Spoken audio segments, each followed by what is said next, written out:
Nous avons parlé de la construction physique, nous avons parlé de la construction morale, nous avons parlé de la construction mentale. Parlons maintenant de la construction de son identité spirituelle. Essentielle. Il est à un âge où de nombreuses questions existentielles se posent.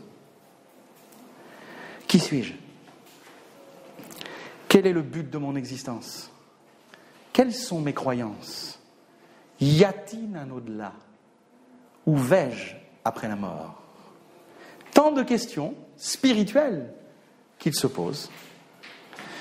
Et consciemment ou inconsciemment, la dimension spirituelle le travaille profondément.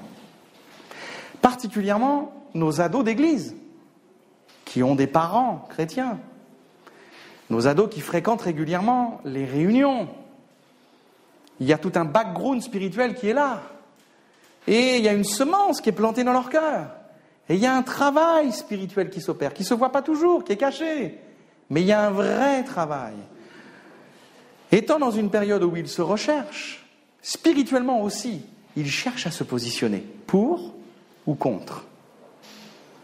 Pour ou contre ?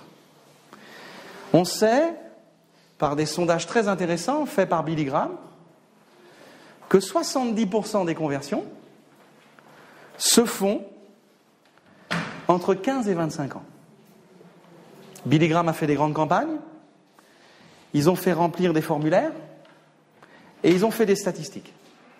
Et ils se sont aperçus qu'aux appels, quand les gens se convertissent, 70% sont des gens entre 15 et 25 ans. C'est énorme, c'est un âge propice pour être visité d'en haut et construire son identité spirituelle en naissant de nouveau. Et donc c'est un âge particulièrement intéressant pour prêcher l'évangile. Plus les gens vieillissent, plus ils s'endurcissent dans leur raisonnement, plus ils s'ancrent dans leurs valeurs qu'ils ont choisies, et plus leur cœur est hermétique à l'évangile.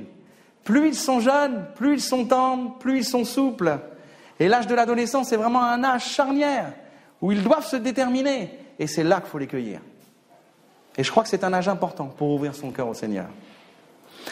Alors, comment les aider spirituellement ? La question se pose.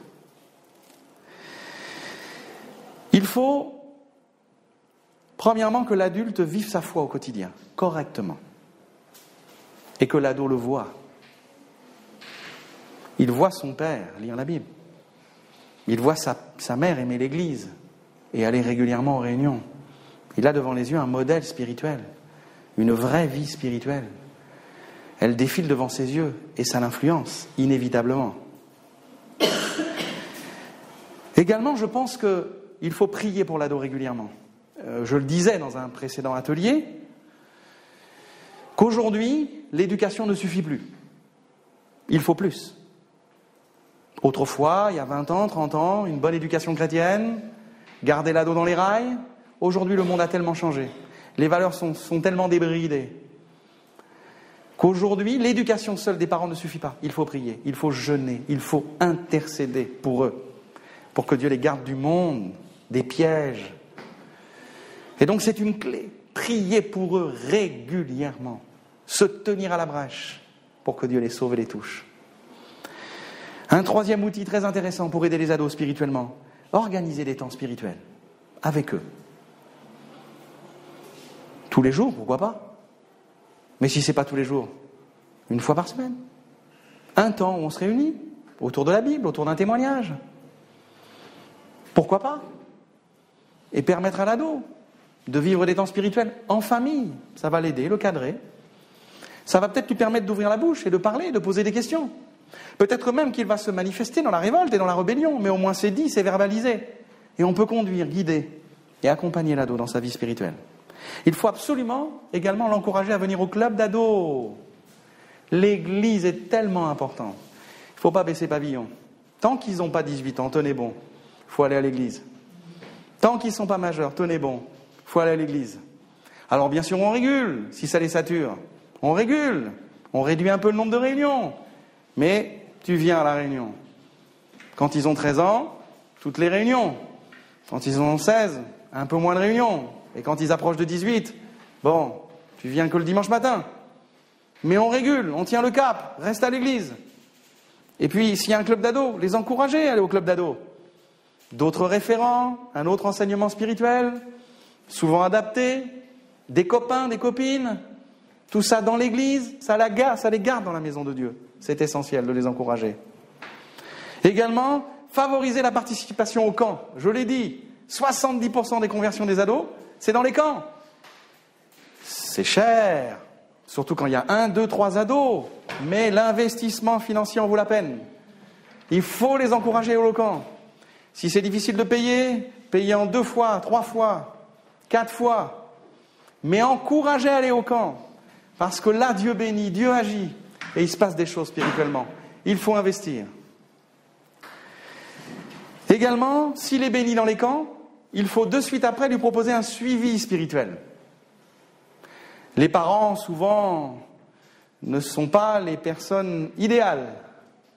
Mais un autre référent, un moniteur, un adulte que l'ado aime bien. Et puis des rencontres 1 fois par semaine, un vrai suivi spirituel.